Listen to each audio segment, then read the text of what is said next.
Smart city కరీంనగర్లో రాజకీయ వైరాలు తరచూ ఉద్రిక్తతలకు దారితీస్తున్నాయి. ప్రధాన పార్టీల శ్రేణుల ఆకస్మిక దాడులతో శాంతి భద్రతలకు విఘాతం కలుగుతోంది. మారణాయుధాలతోనూ తెగబడే పరిస్థితులు స్థానికులను బెంబేలిస్తున్నాయి.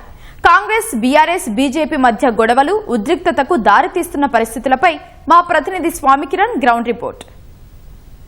కరీంనగర్లో రాజకీయ పార్టీల మధ్య నెలకొన్నటువంటి రాజకీయ విభేదాలు, ఘర్షణలన్నీ కూడా కరీంనగర్లో శాంతి భద్రతలకు విఘాతం కలిగించేలా ఉద్రిక్త పరిస్థితులను ఉసిగొలిపేలా తయారవుతున్నాయి. గత 2-3 నెలలుగా రాజకీయ పార్టీల మధ్య నెలకొన్నటువంటి విద్వేషాలు కరీంనగర్లో కొంత ఉద్రిక్తత పరిస్థితికి కారణమవుతుంది. మనం వరుసగా ఒక 3-4 నెలల సంఘటనలు ఒకసారి మనం గమనిస్తే, మే నెలలో పాడి కౌశిక్ రెడ్డి బండి సంజయ్ మీద చేసినటువంటి వ్యాఖ్యలకు నిరసనగా భాజపా కార్యకర్తలు ఎమ్మెల్యే క్యాంపు కార్యాలయంలో పాడి కౌశిక్ రెడ్డి మీడియా సమావేశం నిర్వహించినటువంటి సమయంలో ఒక్కసారిగా దాడి చేశారు. బండి సంజయ్ మీద చేసినటువంటి వ్యాఖ్యలకు నిరసనగా భాజపా కార్యకర్తలు అకస్మాత్తుగా ఈ దాడులకు పాల్పడడం జరిగింది.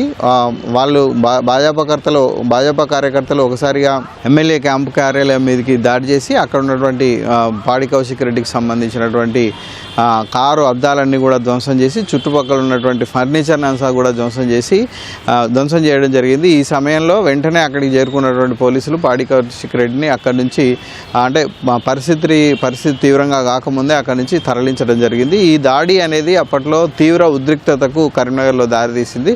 అయితే భాజపా చేసినటువంటి దాడికి నిరసనగా మేము కూడా దాడి చేస్తామంటూ బారాసా కార్యకర్తలు కూడా తిరిగి తయారు కావడం, కానీ వెంటనే పోలీసులు అప్రమత్తమై 2 వర్గాలను శాంతింపజేసి తిరిగి మామూలు పరిస్థితులను నెలకొల్పడం జరిగింది. ఆ ఘటనను మర్చిపోయి కొద్ది రోజులు కాకముందే మళ్ళీ జూలైలో కాంగ్రెస్, బీజేపీ మధ్య ఇలాంటి వాతావరణమే నెలకొంది. రాహుల్ గాంధీ అరెస్టుకు నిరసనగా కాంగ్రెస్ చేపట్టినటువంటి ర్యాలీ జూలై 23 రోజున ర్యాలీ ఉద్రిక్తకు దారితీసింది. అంబేద్కర్ విగ్రహం వద్ద వచ్చి మేము పూలమాల వేస్తామని చెప్పేసి వచ్చినటువంటి కాంగ్రెస్ కార్యకర్తలు, డిసిసి అధ్యక్షుడు మేడిపల్లి సత్యం, అలాగే కవ్వంపల్లి సత్యనారాయణ, సుడా చైర్మన్ నరేందర్ రెడ్డి వీళ్ళంతా కూడా నిరసనలు చేపట్టడంలో భాగంగా వీళ్ళు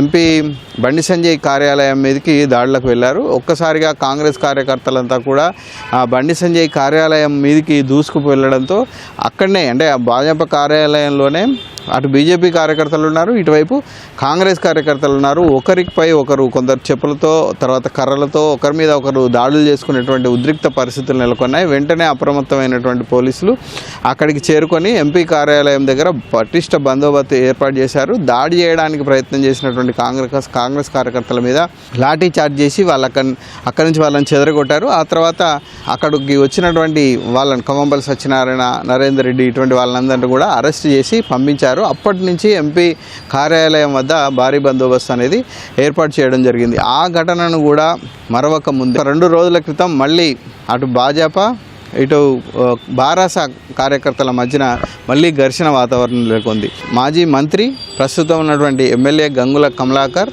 కార్పొరేటర్ బండారు వేణును ఉద్దేశించి చేసినటువంటి వ్యాఖ్యలకు నిరసనగా అటు బండారు వేణు కూడా కమలాకర్ను సవాల్ చేస్తూ కమలాకర్ను ఉద్దేశిస్తూ కొన్ని అభ్యంతరకరమైనటువంటి వ్యాఖ్యలు చేయడం జరిగింది. ఇది సోషల్ మీడియాలో వైరల్ అయింది. అటు కమలాకర్ చేసింది కానీ, ఇటు బండారు వేణు చేసిన వ్యాఖ్యలు కానీ సోషల్ మీడియాలో వైరల్ కావడంతో బండారు వేణు ఇంటి మీద మేము దాడి చేస్తామని చెప్పేసి బారాసా కార్యకర్తలు బారాసా కార్యాలయం నుంచి బయలుదేరుతున్నటువంటి నేపథ్యంలో తీవ్ర ఉద్రిక్తత అనేది కూడా నెలకొంది. సో అక్కడ బారాసా కార్యకర్తలను వెంటనే అప్రమత్తమైనటువంటి పోలీసులు అటు బండారు వేణు ఇంటి దగ్గర బందోబస్తు ఏర్పాటు చేయడంతో పాటు ఆయన్ని అరెస్ట్ చేసి అక్కడి నుంచి తీసుకువెళ్ళడం జరిగింది. దీంతోపాటు క్యాంప్ కార్యాలయం నుంచి బయలుదేరుతున్నటువంటి బారాసా కార్యకర్తలను కూడా ఎక్కడికక్కడ అదుపు చేసి తిరిగి శాంతి భద్రతలను యథాస్థితికి తీసుకురావడం జరిగింది. ఈ సంఘటనలన్నీ కూడా మనం గమనిస్తే రాజకీయ పార్టీల మధ్య ఉన్నటువంటి విద్వేషాలు, రాజకీయ పార్టీల మధ్య ఉన్నటువంటి గొడవల కారణంగా ఉద్రిక్త పరిస్థితులు నెలకొన్నటువంటి పరిస్థితి కరీంనగర్లో ఉంది. కరీంనగర్ అంటే స్మార్ట్ సిటీ ద్వారా అత్యంత అద్భుతంగా అభివృద్ధి చెందినటువంటి నగరంలో ఇలాంటి ఉద్రిక్త వాతావరణం అనేది పౌరులను ఆందోళనకు గురి చేస్తుంది. కొన్ని సందర్భాల్లో అంటే సమయానికి పోలీసులు స్పందిస్తే ఎలాంటి గొడవలు జరగకుండా ఇది వాతావరణం అనేది యథాస్థితికి చేరుకుంటుంది. కానీ కొన్ని సందర్భాల్లో ఉద్రిక్తమైనటువంటి వాతావరణం కూడా ఉంటుంది.